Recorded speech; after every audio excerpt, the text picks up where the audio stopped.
എല്ലാവർക്കും നമസ്കാരമുണ്ട്. പുതിയൊരു വീട്ടിലേക്ക് സ്വാഗതമുണ്ട്. അപ്പോൾ ഇന്നത്തെ വീഡിയോയ്ക്കകത്ത് നമുക്ക് അടുത്ത ആഴ്ചത്തേക്ക് നല്ല ഇതിനെ പെർഫോം ചെയ്യാൻ സാധ്യതയുള്ള ഒന്നിനും നല്ല സ്വിംഗ് ട്രേഡിംഗ് സ്റ്റോക്ക് നമുക്ക് അനലൈസ് ചെയ്യാം.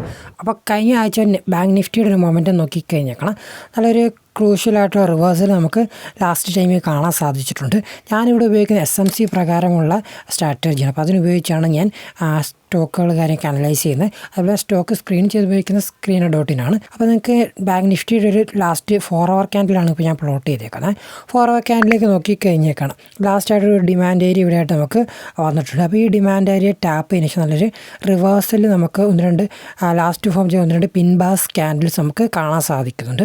അപ്പോൾ ഇവിടെ നല്ലൊരു പൊട്ടൻഷ്യൽ റിവേഴ്സൽ നമുക്ക് കാണാൻ സാധിക്കുന്നുണ്ടെങ്കിൽ നമുക്ക് നല്ല രീതിയിൽ പെർഫോം ചെയ്യാൻ സാധ്യതയുള്ള 1-2 നല്ല സ്വിംഗ് ട്രേഡിംഗ് സ്റ്റോക്കുകൾ നമുക്ക് നോക്കാം. PNB അല്ലെ പഞ്ചാബ് നാഷണൽ ബാങ്കിൻ്റെ അകത്ത് നല്ലൊരു ഓപ്പർച്യൂണിറ്റി നമുക്ക് കാണാൻ സാധിക്കുന്നുണ്ട്. അപ്പോൾ ലാസ്റ്റായിട്ടൊരു BOS ബ്രേക്ക് ഓഫ് സ്ട്രക്ചർ നമുക്കവിടെ കാണാൻ സാധിക്കുന്നുണ്ട്. അപ്പോൾ ബ്രേക്ക് ഓഫ് സ്ട്രക്ചർ എന്താണെന്ന് ചോദിച്ചു കഴിഞ്ഞാൽ ലാസ്റ്റായിട്ട് ഫോം സ്വിംഗ് ഹൈനെ ബ്രേക്ക് ചെയ്തുകൊണ്ടൊരു ക്യാൻഡിലോ അല്ലെ വിക്കോ എന്തെങ്കിലും ക്ലോസ് ചെയ്താൽ നമുക്കൊരു ബ്രേക്ക് ഓഫ് സ്ട്രക്ചർ അത് കൺസിഡർ ചെയ്യാൻ പറ്റുന്നത് നമ്മൾ മുൻപത്തെ വീഡിയോകൾക്കകത്ത് സംസാരിച്ചുള്ള കാര്യമാണ്. അപ്പോൾ ഇവിടെയായിട്ട് നമ്മൾ 2 ഡിമാൻഡ് ഏരിയ പ്ലോട്ട് ചെയ്തിട്ടുണ്ട്. പിന്നെ 1-2 കൺസോൾട്ടേഷൻ നമുക്ക് കാണാൻ കുറച്ച് ഡേയ്സ് ആയിട്ട് നമുക്ക് നല്ല കൺസോൾട്ടേഷൻ നമുക്കവിടെ കാണാൻ സാധിക്കുന്നുണ്ട്. അപ്പോൾ ഈ കാണുന്നൊരു 2 ഏരിയ ഉണ്ട്. ഒന്ന് ഫെയർ വാല്യൂ ഗ്യാപ്പ്, വയലറ്റ് നമുക്ക് ഫെയർ വാല്യൂ ഗ്യാപ്പ് ഞാൻ മാർക്ക് ചെയ്തിട്ടുണ്ട്. അതുപോലെ 2 വലിയ ഡൗൺഫോൾ നെഗറ്റീവ് ക്യാൻഡിൽസ് ഇവിടെ ഫോം ചെയ്തിട്ടുണ്ട്. എനിക്കത് തോന്നുന്നത് ഇൻഡ്യൂസ്മെൻ്റ് എടുത്തുന്ന ഒരു ക്യാൻഡിൽസാണ്. കാര്യം അതിൻ്റേതായിട്ട് ലിക്വിഡിറ്റി ഉണ്ട്. അപ്പോൾ ലിക്വിഡിറ്റി ഗ്രാബ് ചെയ്യാൻ വേണ്ടി മാർക്കറ്റ് മേക്കേഴ്സ് വരുത്തുന്ന മാനിപ്പുലേഷൻ എന്ന് വേണം പറയാം, മാനിപ്പുലേഷൻ ആണെന്നും പറയാം. ഓക്കെ, നമുക്ക് താഴേക്ക് നോക്കിക്കഴിഞ്ഞാൽ കാണാം ഇവിടെയായിട്ട് നമുക്കൊരു ഡിമാൻഡ് ഏരിയയിൽ 116, 117 എന്ന റീജിയൻ നമുക്കൊരു ഡിമാൻഡ് ഏരിയ നമുക്ക് കാണാൻ സാധിക്കുന്നുണ്ട്. അപ്പോൾ നമുക്കൊരു ഈ ഏരിയയിലേക്ക് നമുക്കൊരു നല്ലൊരു റിവേഴ്സൽ കിട്ടുകയാണ്, നമുക്കൊരു നല്ലൊരു എൻട്രി കിട്ടുന്നതായിരിക്കും. അപ്പോൾ ഇവിടെയായിട്ട് നോക്കിക്കഴിഞ്ഞാൽ ഇവിടെയായിട്ട് ചെറിയ ഫെയർ വാല്യൂ ഗ്യാപ്പ് നമുക്ക് മനസ്സിലാക്കാൻ പറ്റുന്ന ചെറിയൊരു ഗ്യാപ്പുണ്ട് 2 ക്യാൻഡിലിൻ്റെ ഇടയ്ക്ക്. അതിന് നമ്മൾ ഫെയർ വാല്യൂ ഗ്യാപ്പ് എന്ന് പറയാം. ഈ ഫെയർ വാല്യൂ ഗ്യാപ്പിൽ ടാപ്പ് ചെയ്തിട്ട് മാർക്കറ്റ് റിവേഴ്സ് ആകാനൊരു സാധ്യതയുണ്ട്. പിന്നെ ആ ഒരു ഏരിയയിലേക്ക് ഒരു നല്ല രീതിയിൽ റിജക്റ്റ് കാണാൻ സാധിക്കുന്നുണ്ട്. അപ്പോൾ നമുക്ക് എന്താണെന്ന് വെയിറ്റ് ചെയ്യാം. നിങ്ങൾ മാർക്കറ്റ് ടൈമിൽ ആക്റ്റീവായിട്ട് നിൽക്കുന്നവരാണ്, നിങ്ങൾക്ക് ചെറിയ 50 മിനിറ്റ് ക്യാൻഡിലൊക്കെ പോയ ശേഷം അതിൻ്റെ ചേഞ്ച് ഓഫ് ക്യാരക്ടറിൽ നിന്ന് എൻട്രി എടുക്കുകയാണ്. ചെറിയ SL നിങ്ങൾക്ക് എൻട്രികളും കാര്യമൊക്കെ പ്ലേസ് ചെയ്യാൻ പറ്റുന്നതായിരിക്കും. ഒരു 1 വീക്ക് ക്യാൻഡിൽ സ്റ്റിക്കിലേക്ക് നോക്കിക്കഴിഞ്ഞാൽ ലാസ്റ്റ് 1-2 വീക്സ് മന്ത്സായിട്ട് നല്ല ഇതിൻ്റെ അപ്സൈഡ് മൊമെൻറ്റം തരുന്നൊരു സ്റ്റോക്കാണ് പഞ്ചാബ് നാഷണൽ ബാങ്ക്. അത് നമുക്ക് കാണാനും അതിനൊക്കെ തന്നെ സാധിക്കുന്നുണ്ട്. അപ്പോൾ നമുക്കൊരു 172 എന്നൊരു റീജിയനാണ് നമുക്ക് ഒരു പൊട്ടൻഷ്യൽ ആയിട്ടുള്ള സപ്ലൈ ഏരിയ. അപ്പോൾ അവിടെ വരെ നമുക്കൊരു മൊമെൻ്റ് ഒരു 1 സൈഡ് പെട്ടെന്ന് കിട്ടിയേക്കാം. അല്ലെങ്കിൽ ചിലപ്പോൾ ഹയർ ലോ ഫോം ചെയ്ത് ചിലപ്പോൾ 172 എന്ന റീജിയനിലേക്ക് എത്തിയേക്കാം. അപ്പോൾ ഇപ്പോൾ 4 hourലേക്ക് വന്നിട്ടുണ്ട്. 4 hour അതിന് നമുക്ക് നിങ്ങളൊരു ഈ ഒരു സോണിൽ നിന്ന് എൻട്രി എടുക്കുന്നത് നിങ്ങൾക്ക് എവിടെയായിട്ടൊരു SL മെയിൻറ്റെയിൻ ചെയ്യുന്നത് കാണിച്ച്. അപ്പോൾ നിങ്ങൾക്ക് താഴേക്ക് നോക്കിക്കഴിഞ്ഞേക്കണം. ഡിമാൻഡ് ഏരിയ എന്ന് പറഞ്ഞു കഴിഞ്ഞാൽ 117 എന്ന റീജിയനാണ് ഡിമാൻഡ് ഏരിയ കാര്യങ്ങളൊക്കെ തന്നെ വരുന്നത്. അപ്പോൾ ഇതിൻ്റെ താഴെ നമുക്കൊരു നല്ല രീതിയിൽ തന്നെ ഒരു SL മെയിൻറ്റെയിൻ ചെയ്യാം. കാരണം സ്ട്രിക്റ്റ് ആയിട്ടുള്ള SL മെയിൻറ്റെയിൻ ചെയ്ത് ട്രേഡ് ചെയ്യണം. അല്ലെങ്കിൽ നമുക്ക് ലോസുകൾ വരുന്ന കൂടുതൽ ദിവസം നമുക്ക് കൃത്യമായിട്ട് റിസ്ക് റിവാർഡ് ഫോളോ ചെയ്ത് പോകാൻ പറ്റാത്ത അവസ്ഥയിലോട്ടൊക്കെ വരും. അപ്പോൾ ഇവിടെയായിട്ടെങ്കിലും നിങ്ങളൊരു SL ഇടണം. കുറേ 113 അല്ലെങ്കിൽ 112 എന്ന റീജിയൻ്റെ ഇടയ്ക്ക് നിങ്ങളൊരു നിർബന്ധമായിട്ടൊരു SL ഇട്ടിരിക്കണം. പിന്നീട് നിങ്ങളവിടെ SL ഇട്ടില്ല, പിന്നീട് വന്ന ഡിമാൻഡ് ഏരിയ അല്ലെങ്കിൽ ഒരു ഫെയർ വാല്യൂ ഗ്യാപ്പ് റീജിയൻ എന്ന് പറഞ്ഞു കഴിഞ്ഞാൽ അല്പം താഴെയാണ്. 105 അതേപോലെ 98, 90 എന്ന റീജിയനാണ് നമ്മൾ അടുത്തൊരു ഏരിയ വരുന്നത്. ഇതാണ് നമ്മൾ അടുത്തൊരു ഡിമാൻഡ് ഏരിയ കാര്യമൊക്കെ വരുന്നത്. അപ്പോൾ അത്രയും താഴെ നമുക്ക് SL ഇടുന്ന പ്രാക്ടിക്കലുള്ള ഒരു കാര്യമില്ല. നമ്മൾ കൃത്യമായിട്ട് SL ഇടുകയും അതിൽ കൃത്യം ടാർഗറ്റിലേക്ക് എത്തുമെന്നെങ്കിൽ ടാർഗറ്റ് ബുക്ക് ചെയ്യുക, അല്ലെങ്കിൽ കൃത്യമായിട്ട് SL ട്രയൽ ചെയ്ത് മുന്നോട്ട് പോകാനും ശ്രമിക്കുക. അപ്പോൾ എന്തായാലും നമുക്ക് ഇവിടെ ആയിട്ട് പഞ്ചാബ് നാഷണൽ ബാങ്കിൻ്റെ ഫണ്ടമെൻറ്റൽസ് കൂടെ നമുക്കൊന്ന് നോക്കാം. അപ്പോൾ ഞാൻ വാസ്റ്റായിട്ടുള്ള ഫണ്ടമെൻറ്റൽസിലേക്കൊന്നും പോകുന്നില്ല, ജസ്റ്റ് ബേസിക് ആയിട്ടുള്ള കാര്യങ്ങൾ നോക്കുന്നില്ല. കാര്യം നമ്മൾ ഷോർട്ട് ടൈമിന് വേണ്ടിയാണ് ഹോൾഡ് ചെയ്യുന്നത്. അപ്പോൾ നമുക്ക് അത്ര ഡീപ്പായിട്ട് പോകേണ്ട ആവശ്യമില്ല. Punjab national bank is India's first Swedish bank നമുക്ക് വാങ്ങിക്കാൻ സാധിക്കും. അപ്പോൾ എബൌട്ട് സെക്ഷനൊക്കെ വായിക്കുക. എന്താണ് നമ്മൾ ഇൻട്രസ്റ്റ് ചെയ്യുക, നമ്മൾ ഇൻവെസ്റ്റ് ചെയ്യാൻ പോകുന്നത്, നമ്മൾ ട്രേഡ് ചെയ്യാൻ പോകുന്ന സ്റ്റോക്കിൽ എന്താണ് അതിൻ്റെ എബൌട്ട് സെക്ഷൻ, ഏത് സ്റ്റോക്കാണിത്, എന്താണ് ആ സ്റ്റോക്കിൻ്റെ പൊട്ടൻഷ്യൽ, എന്തൊക്കെ വർക്കാണ് അവർ, ഇതൊക്കെ മനസ്സിലാക്കുന്നത് എന്തുകൊണ്ട് നല്ലൊരു കാര്യം. നമ്മൾ എന്ത് സ്റ്റോക്കിന് അതിനെക്കുറിച്ച് അറിയുന്നത് എന്തുകൊണ്ട് നല്ലതായിരിക്കും. പിന്നെ മാർക്കറ്റ് ക്യാപിറ്റലൈസേഷൻ നോക്കിക്കഴിഞ്ഞാൽ ലാർജ് ക്യാപ് കമ്പനിയാണ്. ROE ROC ഒക്കെ കുറവാണ് കമ്പാരിറ്റീവ്ലി. അതേപോലെ താഴേക്ക് പ്രോസും കോൺസും കാര്യമൊക്കെ നോക്കിക്കഴിഞ്ഞേക്കണം. Company has delivered good CAGR returns for the last 5 years. അതുപോലെ company has been maintaining a good dividend. Company has a low interest coverage ratio. അപ്പോൾ പ്രോസും കോൺസും കാണാം, രണ്ടും വായിച്ച് നോക്കാൻ ശ്രമിക്കുക. അതുപോലെ company's working capital requires reduced 70. Working capital കുറഞ്ഞ് വരുന്ന ഡേയ്സ് ബൈ വർക്കിംഗ് ക്യാപിറ്റൽ കുറഞ്ഞ് വരുന്ന നമുക്ക് മനസ്സിലാക്കാൻ പറ്റുന്നുണ്ട്. നെക്സ്റ്റ് നിങ്ങളായിട്ട് കമ്പയർ ചെയ്യുന്നതുകൊണ്ട് നല്ലതായിരിക്കും. ലാസ്റ്റ് ക്വാർട്ടറും അല്ല P&L ഒക്കെ വെച്ച് ലാസ്റ്റ് ഇയർ വെച്ച് കമ്പയർ ചെയ്യുന്നതുകൊണ്ട് നല്ലൊരു കാര്യമായിരിക്കും. അതുപോലെ ലാസ്റ്റ് ക്വാർട്ടർലി റിസൾട്ട്സ് നോക്കിക്കഴിഞ്ഞാൽ കാണാം സെയിൽസിൽ വർധനവ്, നമുക്കെല്ലാം റവന്യൂവിൽ നമുക്കൊരു വർധനവ് കാണാം. അതേപോലെ നമുക്ക് താഴേക്ക് നെറ്റ് പ്രോഫിറ്റിലേക്ക് നോക്കിക്കഴിഞ്ഞാൽ ലാസ്റ്റ് 1-2 ക്വാർട്ടേഴ്സായിട്ട് നെറ്റ് പ്രോഫിറ്റിൽ ഓരോ ക്വാർട്ടർ ബൈ ക്വാർട്ടർ ഇൻക്രീസ് നമുക്ക് മനസ്സിലാക്കാൻ പറ്റുന്നുണ്ട് ക്ലിയർ ആയിട്ട്. അതുപോലെ P&L സ്റ്റേറ്റ്മെൻറ്റിലേക്ക് വന്നാൽ നെറ്റ് പ്രോഫിറ്റിൽ നല്ല രീതിയിൽ വർധനവ് നമുക്ക് ലാസ്റ്റ് 1-2 ഇയേഴ്സായിട്ട് നമുക്ക് ലാസ്റ്റ് 3 ഇയേഴ്സായിട്ട് P&L നല്ലൊരു വർധനവ് നമുക്ക് കാണാൻ സാധിക്കുന്നു നെറ്റ് പ്രോഫിറ്റിൽ. അതുപോലെ താഴേക്ക് നമുക്ക് നോക്കിക്കുക ബാലൻസ് ഷീറ്റ് കാണാം. അപ്പോൾ ബാലൻസ് ഷീറ്റ് കാര്യമൊക്കെ കൃത്യമായിട്ട് അനലൈസും കാര്യമൊക്കെ ചെയ്യുക. അതിനുശേഷം നമുക്ക് താഴേക്ക് വരാം. താഴേക്ക് വന്നതിന് ശേഷം എനിക്ക് ഏറ്റവും ഇൻട്രസ്റ്റിംഗ് ആയിട്ട് തോന്നിയൊരു കാര്യം എന്താണെന്ന് ചോദിച്ചു കഴിഞ്ഞാൽ ഷെയർ ഹോൾഡിംഗ് പാറ്റേൺ ആണ്. നിങ്ങൾക്ക് വേണ്ട നോക്കിയാൽ ഷെയർ ഹോൾഡിംഗ് പറ്റും. ഏറെക്കുറെ 73% പ്രൊമോട്ടേഴ്സ് ഹോൾഡ് ചെയ്യുന്ന സ്റ്റോക്കാണിത്. അത് FIs 4% ഹോൾഡ് ചെയ്യുന്ന സ്റ്റോക്കാണ്. ഓരോ ലാസ്റ്റ് ഇയേഴ്സായിട്ട് FIs അതിൻ്റെ അകത്തൊരു ഇൻക്രീസ്, അവരുടെ ഇൻവെസ്റ്റ്മെൻറ്റ് ഒരു ഇൻക്രീസ് ഓരോ ഇയർ ബൈ ഇയർ ഇൻക്രീസ് ചെയ്തുകൊണ്ട് വരുന്നതായിട്ട് കാണാം. അതുപോലെ DIS ഡൊമസ്റ്റിക് ഇൻസ്റ്റിറ്റ്യൂഷൻസ് 12% എടുത്ത് ഹോൾഡ് ചെയ്യുന്നത്. പിന്നെ പബ്ലിക് ഒരു 9% മാത്രമേ ഹോൾഡ് ചെയ്യുന്നുള്ളൂ. അത് നല്ലൊരു കാര്യം എന്ന് ചോദിച്ചു കഴിഞ്ഞാൽ പെട്ടെന്നുള്ളൊരു കൺസോൾ, പെട്ടെന്നുള്ളൊരു ഡ്രാസ്റ്റിക്കുള്ള മൊമെൻ്റ് ഒക്കെ വരാനുള്ള സാധ്യത. അപ്പോൾ എന്തെങ്കിലും ന്യൂസസോ കാര്യങ്ങളൊക്കെ വരികയും അല്ല അങ്ങനെയാണെന്തെങ്കിലും ഒരു റിസൾട്ട് ഡേയിലൊക്കെ വന്നതിന് ശേഷം ഡ്രാസ്റ്റിക്കുള്ള മൂവ്മെൻറ്റത്തിനൊക്കെ സാധ്യത കുറവാണ്. കാര്യം പബ്ലിക് ചെറിയ ശതമാനം ഹോൾഡ് ചെയ്യുന്നുള്ളൂ. അപ്പോൾ നിങ്ങൾ ബോത്ത് ഫണ്ടമെൻ്റൽസും ടെക്നിക്കൽസും അനലൈസ് ചെയ്യാൻ ശ്രമിക്കുക. പിന്നെ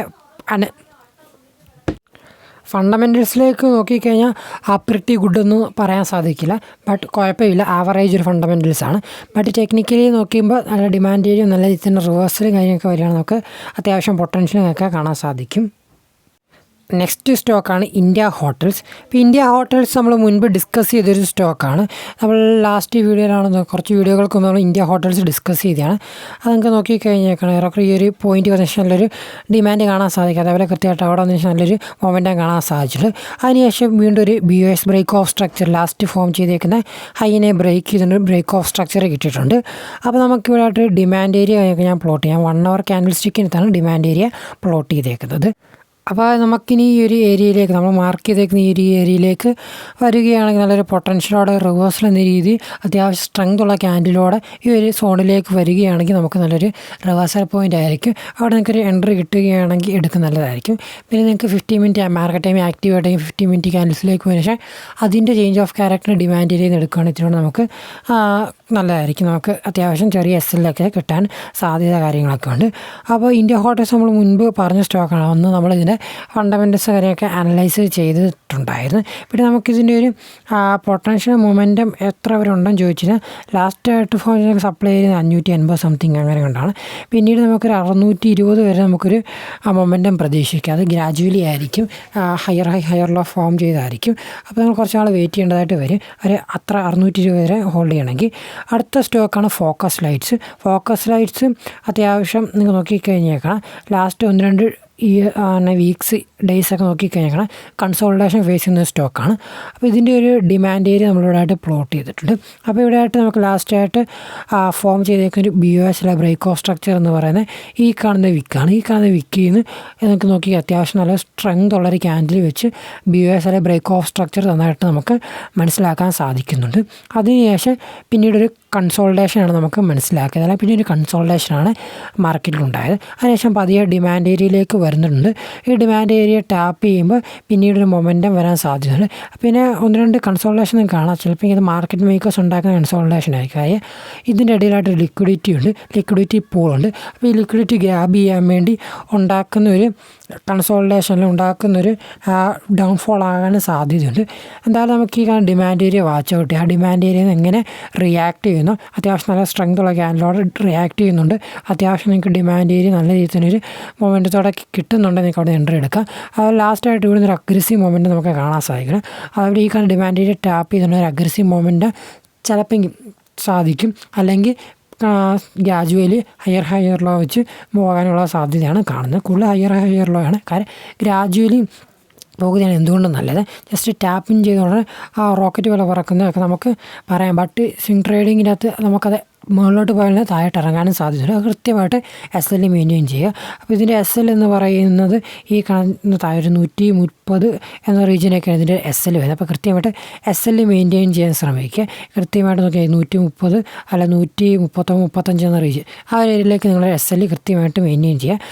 കൃത്യമായിട്ട് അത്യാവശ്യം ടാർഗറ്റ് എത്തുമ്പോൾ ടാർഗറ്റ് ബുക്ക് ചെയ്യുക, അല്ലെങ്കിൽ കൃത്യമായിട്ട് SL ട്രയൽ ചെയ്ത് മുന്നോട്ട് പോകുന്നത് എന്തുകൊണ്ട് നല്ല കാര്യമായിരിക്കും. അടുത്ത നമുക്ക് ഇതിൻ്റെ ഫണ്ടമെൻറ്റൽസിലേക്കൊന്ന് പോകാം. Focus lights and fixtures limited എന്നാണ് സ്റ്റോക്കിൻ്റെ നെയിം വരുന്നത്. അപ്പോൾ ഇതിൻ്റെ ഫണ്ടമെൻറ്റൽസ് നോക്കി ഇൻകോർപ്പറേറ്റ് ഇൻ 2005 അപ്പോൾ ലൈറ്റിങ്ങുമായിട്ട് ബന്ധപ്പെട്ടൊരു കമ്പനിയാണ്. അപ്പോൾ നമുക്കിതിൻ്റെ ലാസ്റ്റായിട്ട് ഫോം ചെയ്തേക്കുന്ന പിയർ കമ്പനിയോടുള്ള കമ്പനി കീ പോയിൻറ്റ്സ് കാര്യങ്ങളൊക്കെ നോക്കാം. അപ്പോൾ താഴേക്ക് നോക്കിക്കഴിഞ്ഞാൽ മാർക്കറ്റ് ക്യാപിറ്റലേഷൻ നോക്കുകയാണെങ്കിൽ 1000 crores മാത്രമുള്ള ഒരു സ്മോൾ ക്യാപ്പ് കമ്പനിയാണ്. സോ നിങ്ങൾ ലോങ് ടൈമിന് വേണ്ടി ഹോൾഡ് ചെയ്യണം. ചെറിയൊരു ഫണ്ട് മാത്രം ഇട്ടാൽ മതി, വലിയൊരു ഫണ്ട് ഇടേണ്ട. നിങ്ങളുടെ റിസ്ക് റിവാർഡ് അനുസരിച്ച് ഫണ്ട് ഇട്ടാൽ മതി. ROC return on capital and return on earnings നോക്കിക്കഴിഞ്ഞാൽ അത്യാവശ്യം നല്ല രീതിയിൽ തന്നെ ഉണ്ട്. അത് നമുക്കൊരു പോസിറ്റീവായിട്ടുള്ളൊരു കാര്യമെന്ന് മനസ്സിലാക്കാം. അതുപോലെ മറ്റ് കമ്പനി പിയർ കമ്പനികളായിട്ട് കമ്പയർ ചെയ്യുന്നത് എന്തുകൊണ്ട് നല്ലതായിരിക്കും. അപ്പോൾ പ്രോസും കോൺസുണ്ട്. പ്രോസും കോൺസൊക്കെ വായിച്ച് പോവുക. കമ്പനി ഹാസ് റെഡ്യൂസ്ഡ് ഡെപ്റ്റ്, കമ്പനി ഈസ് ഓൾമോസ്റ്റ് ഡെപ്റ്റ് ഫ്രീ ആണ്. അതുപോലെ stock trading almost 9.37 times than book value എന്നൊക്കെ കോൺസ് കാണാം. അപ്പം പ്രോസും കോൺസിനൊക്കെ മനസ്സിലാക്കുക. ഫിനാൻഷ്യൽ റിപ്പോർട്ട്സ് ഒക്കെ വായിച്ച് മനസ്സിലാക്കാൻ പറ്റുന്നത് മനസ്സിലാക്കുന്നത് എന്തുകൊണ്ട് നല്ലൊരു കാര്യം, നല്ലൊരു പോസിറ്റീവ് ആയിട്ടുള്ളൊരു കാര്യം ആയിരിക്കും. നെക്സ്റ്റ് നമുക്ക് പിയർ കമ്പനികളായിട്ട് കമ്പയർ ചെയ്യുക. ലാസ്റ്റ് ക്വാർട്ടർലി റിപ്പോർട്ട്സും അതുപോലെ P&L റിപ്പോർട്ട്സും ഒക്കെ ആയിട്ട് കമ്പയർ ചെയ്യുന്നത് എന്തുകൊണ്ട് നല്ലൊരു കാര്യം തന്നെ ആയിരിക്കും. അതുപോലെ ക്വാർട്ടർ റിസൾട്ട്സ് നോക്കിയാൽ ലാസ്റ്റ് 3 quarters ആയിട്ട് നമുക്ക് സെയിൽസിലൊരു വർധനവ് നമുക്ക് ക്ലിയർലി കാണാൻ സാധിക്കും. ലാസ്റ്റ് കുറേ നാളായിട്ട് നമുക്ക് നല്ല രീതിയിലൊരു സെയിൽസ് വർധന, നെറ്റ് പ്രോഫിറ്റിൽ വർധനവ് നമുക്ക് കാണാൻ സാധിക്കുന്നു. ലാസ്റ്റ് കുറച്ച് ഇയേഴ്സായിട്ട് നല്ല രീതിയിൽ വർധനവ് കാണാൻ സാധിക്കുന്നത്. ഇനി P&L സ്റ്റേറ്റ്മെൻറ്റിലേക്ക് പോയതിന് ശേഷം കാണാം നെറ്റ് പ്രോഫിറ്റ് നല്ല രീതിയിൽ വർധനവ് കാണുന്നുണ്ട്. നെറ്റ് പ്രോഫിറ്റിലേക്ക് കമ്പനി കയറി വരുന്നതായിട്ട് നമുക്ക് മനസ്സിലാക്കാൻ പറ്റുന്നുണ്ട്. ഇതൊരു സ്മോൾ ക്യാപ് കമ്പനിയാണ്. അപ്പോൾ അതൊക്കെ മനസ്സിലാക്കുക. നെറ്റ് പ്രോഫിറ്റ് നല്ലൊരു വർധനവുണ്ട്. അപ്പോൾ നമുക്കിനി താഴേക്ക് വന്നതിന് ശേഷം നെക്സ്റ്റ് ബാലൻസ് ഷീറ്റിലേക്ക് നോക്കിക്കഴിഞ്ഞതിന് ശേഷം കാണാൻ സാധിക്കും. ബാലൻസ് ഷീറ്റിലേക്ക് നോക്കിക്കഴിഞ്ഞാൽ ഡെപ്റ്റേഴ്സ് അല്ല ബോറോയിങ്സ് കാണാം. ബോറോയിങ്സ് ഇല്ലെന്ന് തന്നെ പറയാം, 0 ആണ് കാണിക്കുന്നത്. അതുപോലെ അസറ്റ് ഇൻവെസ്റ്റ്മെൻ്റ് ഒക്കെ നോക്കുക. നെറ്റ് ക്യാഷ് ഫ്ലോ ഉണ്ട്. അതുപോലെ താഴേക്ക് നോക്കിയാൽ ഡെപ്റ്റേഴ്സ് ഡേ കുറഞ്ഞുകൊണ്ട് വരുന്നതായിട്ട് നമുക്ക് കാണാൻ സാധിക്കുന്നുണ്ട്. ഡെപ്റ്റേഴ്സ് ഡേ ഓരോ ഇയർ ബൈ ഇയർ കുറഞ്ഞായിട്ട് വരുന്ന നമുക്ക് മനസ്സിലാക്കാൻ പറ്റുന്നുണ്ട്. ഷെയർ ഹോൾഡിംഗ് പാറ്റേണിലേക്ക് പ്രൊമോട്ടേഴ്സ് 56% മാത്രം ഹോൾഡ് ചെയ്യുന്നത് അതൊരു അത്ര പോസിറ്റീവായിട്ടുള്ള കാര്യം അല്ല. FIS 1% ഇൻവെസ്റ്റ്മെൻറ്റ് കൂട്ടുകാരുടെ കാണാൻ സാധിക്കുന്നത് നല്ലൊരു കാര്യമാണ്. കാര്യം FIS ഇൻട്രസ്റ്റിംഗ് കാണിക്കുന്നത്, അതായത് ഷോർട്ട് ടേമിലൊരു സ്മോൾ ക്യാപ് കമ്പനിയാണ്. അതുപോലെ FIS അതിലേക്കൊരു ഇൻവെസ്റ്റ്മെൻ്റ് ആണ്. അപ്പോൾ നമുക്ക് FISനോടൊപ്പം കയറുക, അത്യാവശ്യം പ്രോഫിറ്റൊക്കെ നമ്മൾ ഇറങ്ങുക എന്നുള്ള കാര്യമാണ് നമുക്ക് വേണ്ടതാണ്. SMC ഫോളോ ചെയ്യുന്നതിന് കൂടുതൽ നോക്കുന്നൊരു കാര്യം. അപ്പോൾ എന്തായാലും നമുക്ക് നോക്കിക്കഴിഞ്ഞാൽ FIS പബ്ലിക് 43% ഹോൾഡ് ചെയ്യുക അത്ര പോസിറ്റീവായിട്ടുള്ളൊരു കാര്യം അല്ല. കാര്യം എന്തെങ്കിലും ന്യൂസ് കാര്യങ്ങളൊക്കെ വരികയോ റിസൾട്ടിലൊക്കെ ചെറിയ രീതിയിലുള്ള ഫ്ലക്ച്വേഷൻസൊക്കെ ചിലപ്പോൾ കാണാം. കാര്യം പബ്ലിക് നല്ലൊരു ശതമാനം ഹോൾഡ് ചെയ്യുന്നുണ്ട്. അപ്പോൾ പെട്ടെന്നുള്ള ഫ്ലക്ച്വേഷൻസ് ഉള്ള സാധ്യത ഇത്തരം പബ്ലിക് ഹോൾഡ് ചെയ്യുന്നുണ്ട്. അപ്പോൾ എന്തായാലും നിങ്ങൾ വാച്ച് ലിസ്റ്റിലേക്ക് ഇത് ആഡ് ചെയ്തിടുക. എങ്ങനെയാണ് ഇതിൻ്റെ മൊമെൻറ്റം, എങ്ങനെയാണ് ഇത് ആ ഡിമാൻഡ് ഏരിയയിലേക്ക് വരുമ്പോൾ ആ മൊമെൻറ്റം കാണിക്കുന്നതെന്നൊക്കെ നിങ്ങൾ ജസ്റ്റ് മനസ്സിലാക്കുന്നത് എന്തുകൊണ്ട് നല്ലൊരു കാര്യമായിരിക്കും. അപ്പോൾ എന്തായാലും ഇന്നത്തെ വീഡിയോ ഇത്രയുള്ളൂ. അപ്പോൾ ഇന്നത്തെ വീഡിയോയ്ക്ക് നല്ല രീതിയിൽ പെർഫോം ചെയ്യാൻ സാധ്യത ഒന്നാണ് സ്വിംഗ് ട്രേഡിംഗ് സ്റ്റോക്കുകൾ നമ്മൾ അനലൈസ് ചെയ്തത്. ഇനി ഉടനെ വീഡിയോകളായിട്ട് കാണാം. നന്ദി, നമസ്കാരം.